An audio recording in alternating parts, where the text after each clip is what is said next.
Olha aí, pessoal, eu sempre digo aqui no meu canal que ninguém apoia o Lula de graça, ninguém apoia o governo do PT de graça. Todo mundo que apoia está recebendo alguma coisa. E aqui a Revista Oeste traz então uma reportagem mostrando que os deputados que votaram a favor do arcabouço fiscal proposto pelo governo Lula receberam 3 vezes mais em emendas parlamentares do que outros deputados, os que votaram contra essa medida. Olha só que coisa, será que estamos vendo um novo caso do mensalão aí? Será que estamos vendo essa história se repetindo? Mais uma vez o PT do Lula comprando apoio parlamentar? Vamos dar uma olhada aqui nessas informações, ver quais são os indícios dessa história aqui. Desde já peço que você deixe o seu like e o seu comentário neste vídeo, se inscreva no meu canal se você ainda não for inscrito, e se você quiser colaborar financeiramente aqui com este meu modesto trabalho, clique no botão Seja Membro aí embaixo, com valores a partir de R$ 1,99 por mês. Não vai te fazer falta, mas vai me ajudar bastante.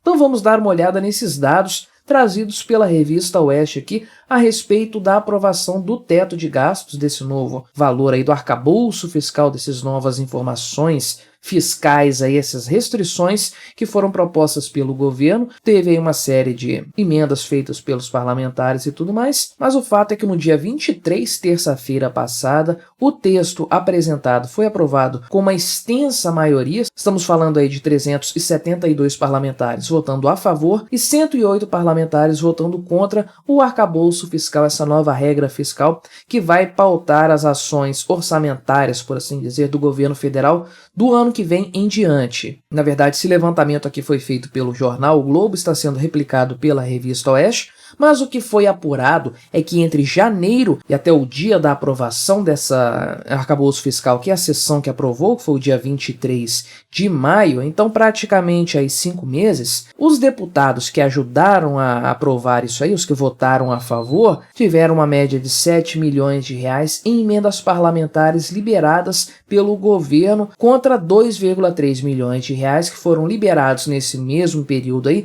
para os congressistas que votaram contra. Que coincidência, não é mesmo? Olha só que coisa impressionante. Claro que isso aqui é um valor médio, não quer dizer que todos os 372 que votaram a favor receberam mais do que os outros que votaram contra. Estamos falando de um valor médio. Naturalmente, tem muitos deputados aí que receberam mais e que puxam isso aí para cima, essa média para cima. Estamos falando do valor médio aqui, que não deixa de ser algo impressionante. Apenas, na verdade, corrigindo um detalhe aqui, que são 264 deputados que foram levados em conta, porque são aqueles que já estavam em atuação no ano passado. Então, eles propuseram emendas para serem liberadas esse ano, propuseram no ano passado. Os que foram eleitos agora não têm direito a isso, porque eles não estavam atuando no ano passado, não tinham mandato, então eles não podiam propor emendas para serem aprovadas, liberadas agora em 2023. Então, esse valor aqui médio foi apurado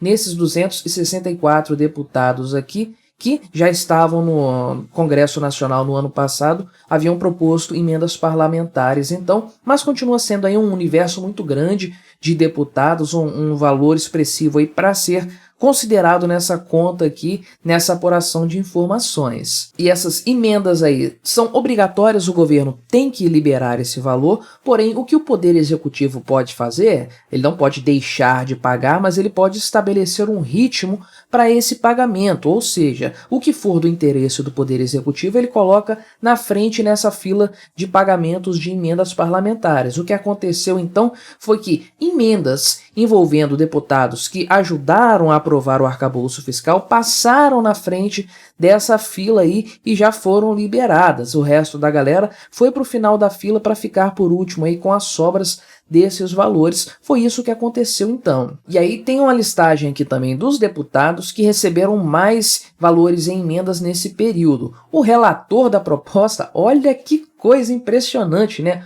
O Cláudio Cajado, que é do PP da Bahia, é o que mais recebeu repasses esse ano, 15,3 milhões de reais. Olha que coisa, o relator da proposta, que interessante. Coincidências acontecem, meu amigo, isso aqui não significa nada. Pode ser uma coincidência do destino, pode ser que as emendas dele fossem de fato mais interessantes, né?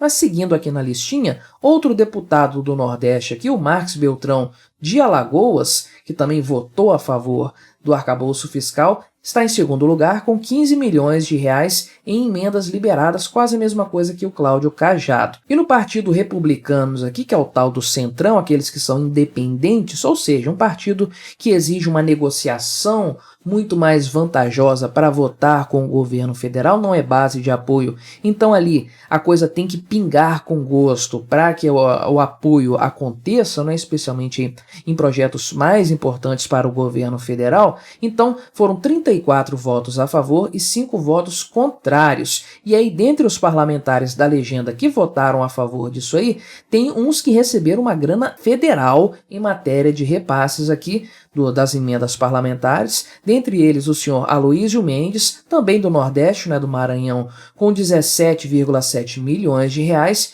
e Hugo Mota da Paraíba, outro nordestino também, com 15,1 milhões de reais. Então olha que todos esses citados aqui, os 4 principais nomes que foram citados aqui, receberam acima de 15 milhões de reais em emendas parlamentares. E se você considerar aqui o valor da média dos que votaram contra o projeto de lei, 2,3 milhões, então esses caras receberam muito dinheiro nessa história aí. Não quer dizer, novamente, não estou acusando ninguém de nada, não quer dizer que eles receberam para votar junto com o governo, para aprovar o arcabouço fiscal. Só é uma coincidência muito estranha o fato de que pessoas que estiveram tão envolvidas nesse projeto aqui, o relator do projeto, o relator da proposta de lei aqui, muitos que votaram a favor e muitos que são do centrão, daqueles que não são base de apoio do governo, receberam tanto dinheiro em emendas parlamentares, passaram tanto na frente na fila aí em relação àqueles que votaram contra o projeto de lei.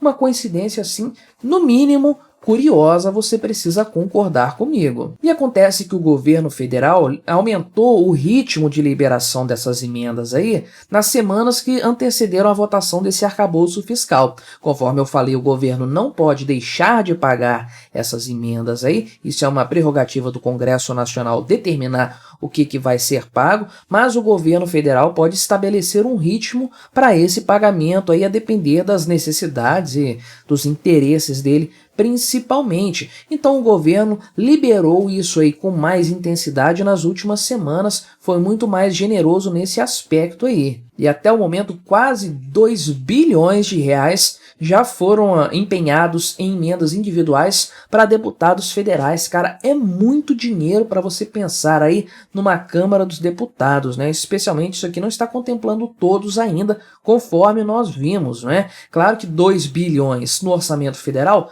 não é muita coisa, mas, poxa, 500 e poucos deputados federais aí dispondo desse dinheiro para emendas parlamentares, os caras fazem a festa com isso, essa é a verdade. E aí já foram reservados 3 bilhões de reais, contando aí todos os tipos de emenda, não apenas as individuais aqui, o valor total global que já foi empenhado aí, já foi reservado para dar aquela ajuda, aquele apoiozinho para o pessoal do Congresso Nacional, colaborar também com o governo federal, afinal de contas, uma mão lava a outra, quem quer rir tem que fazer rir, não é mesmo? Você conhece bem essa história. Só no dia 9 de maio, ou seja, poucas semanas aí, 2 semanas antes da votação do arcabouço fiscal, da aprovação do arcabouço fiscal, né, o Planalto, o governo federal, empenhou 700 milhões de reais para deputados e senadores também. E essa distribuição de recursos, conforme foi revelado aí, os dados são públicos naturalmente, essa distribuição já tinha beneficiado mais os principais partidos de apoio do governo Lula, né? PSD, MDB e União Brasil, além do próprio PT, que é uma coisa muito curiosa, né? Ninguém apoia o Lula de graça, é incrível. Nem o PT apoia o Lula de graça. Eles tiveram que entrar na rodinha do faturamento de emendas parlamentares para ajudar o próprio partido, né? É incrível como isso aí funciona. Então a própria base aliada do PT precisa receber uma graninha para votar com ele. Mas no geral o grande interesse aqui foi conquistar os votos do centrão fisiológico, que é aquele pessoal que não tem uma ideologia, que não defende nenhuma pauta. A pauta deles é a grana que eles podem ganhar nessa história aí. E voltamos então com isso, esses dados, conforme esses dados nos dão a entender, podemos afirmar com algum grau de certeza, com algum grau de apuro da realidade, que nós voltamos àquele balcão de negócios que existia anteriormente nos governos Lula e Dilma também no passado, aquela coisa de compra de votos mesmo, com base em verbas parlamentares e coisas do tipo. Não se trata de votações ligadas ao caráter ideológico das propostas apresentadas, não se trata de buscar o que é melhor para o Brasil, se trata de encher os bolsos da galera que está lá. Aliás, o Estado existe para isso, uma máfia que se compromete apenas a encher os seus próprios bolsos, um bando de indivíduos aí que querem apenas faturar o máximo possível. Infelizmente, no meio desse caminho aí, eles ficam aprovando e desaprovando coisas que vão influenciar a nossa vida de forma profunda em muitos casos. Melhor seria se eles ficassem praticando a corrupção sem qualquer tipo de impacto na nossa vida, simplesmente indo nas sessões ali, ganhando dinheiro, simplesmente para não fazer absolutamente nada, todo mundo sairia ganhando nessa história. Infelizmente, eles precisam ficar aprovando leis para conseguir ganhar essa graninha, que isso acaba prejudicando todo mundo no final das contas, conforme vai acontecer com esse teto de gastos novo aí, esse arcabouço fiscal que está mais para calabouço fiscal. Já fiz um vídeo aqui no canal falando sobre os problemas desse arcabouço aí, mesmo com possíveis mudanças que ocorram no Congresso Nacional, isso aí não vai mudar o fato de que esse arcabouço é uma porcaria, é uma bosta que vai destruir a economia do país. E para conseguir passar essa porcaria de lei, essa porcaria de teto de gastos, o PT teve que liberar os cofres do Estado, abrir as comportas dos recursos públicos para dar emendas parlamentares para esse pessoal. Voltamos ao status quo da época petista, voltamos ao velho patamar do governo liberando dinheiro para comprar parlamentares. Porque, conforme eu vivo falando aqui no canal, já falei nesse vídeo, ninguém apoia o Lula de graça. Todo mundo tem que receber grana para votar junto com o PT. Uma coisa incrível, lamentável, mas é a realidade. Já vivemos isso no passado, estamos vivendo novamente. Mas o que você achou dessa história? Colabore com o nosso debate, deixe aí embaixo o seu comentário, se inscreva no meu canal se você ainda não for inscrito e até a próxima.